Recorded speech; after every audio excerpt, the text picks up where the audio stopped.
लेकिन जैसे अगर शादी विवाह का मामला हो तो फिर ग्रह नक्षत्रों का बड़ा महत्व बताते हैं। तो इस बारे में आप क्या कहना चाहते हैं? महत्व तो बताते हैं, पर महत्व तो है नहीं बेटी। किसी बात को अंधविश्वास से मानते चले जाएं और उसको हम कहें बहुत तो महत्व की बात है, तो इससे कुछ होता नहीं। भगवान के जीवन काल की एक घटना सुनाऊं। कोई एक गांव का व्यक्ति श्रावस्ती नगर में आया। वहां किसी की लड़की को अपने लड़के के साथ विवाह करने के लिए बात पक्की की और दोनों ने मिल करके वहां के पंडित को पूछ करके एक समय भी निश्चित कर लिया कि ये लगन दोनों के लिए बहुत ठीक है, इस वक्त विवाह होना चाहिए। अब वो गांव का आदमी अपने गांव गया और उसका जो घरेलू ज्योतिषी था उसे कहा कि मैं अपने बेटे का संबंध निश्चित करके आया हूं और ये लगन का समय निश्चित हुआ, विवाह का समय निश्चित हुआ है, आप क्या कहते हैं?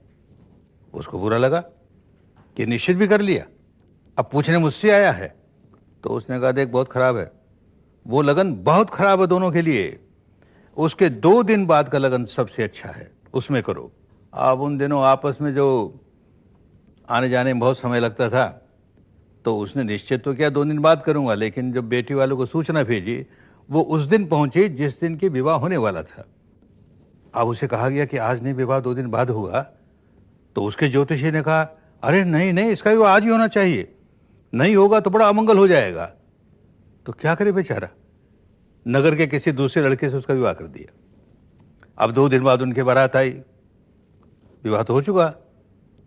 अब उसने भले हल्ला गुल्ला किया, लड़ाई झगड़े किए, अब क्या होना, लड़की तो पराई हो गई, क्या होगा, अपना समूह लेके चले गए।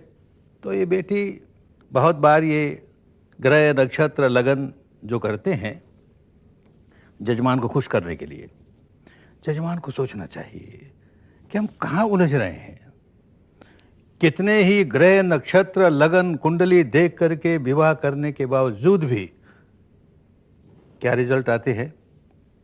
वशिष्ठ जैसा महर्षि और विद्वान राम और सीता की विवाह की कुंडली मिलाकर के विवाह कराया, क्या परिणाम हुआ? जंगल में भटकते फिरे और सीता बेचारी पराये पुरुष के घर बंद नहीं रही और लौटकर आए भी तो सुख से कुछ दिन भी अपने महल में नहीं रह पाई कि फिर वनवास मिला। कितना दुखंत दर्दनाक अंत हुआ। और राम भी सारे जीवन विधुर का सा जीवन जिया। तो क्या हुआ वो कुंडली का मिलाना। गुरुजी, हम अगर ग्रह नक्षत्रों पर विश्वास ना करें, शकुन अपशकुन ना माने, तो फिर हमारा सही मंगल क्या है? यही समझना चाहिए ना बेटी, सही मंगल हमारे सत्कर्म हैं। जैसे कहा मैंने कि जिस समय हम वाणी से, शरीर से और मन से कोई सत्कर्म कर रहे हैं, हमारे लिए वो सबसे अच्छा मुहूर्त है। जिस समय हम दुष्कर्म कर रहे हैं वाणी का, शरीर का या मन का, हमारे लिए वो बड़ा बुरा मुहूर्त है, बड़ा अमंगल होगा। बस इसको महत्व दे तो काम बन गया।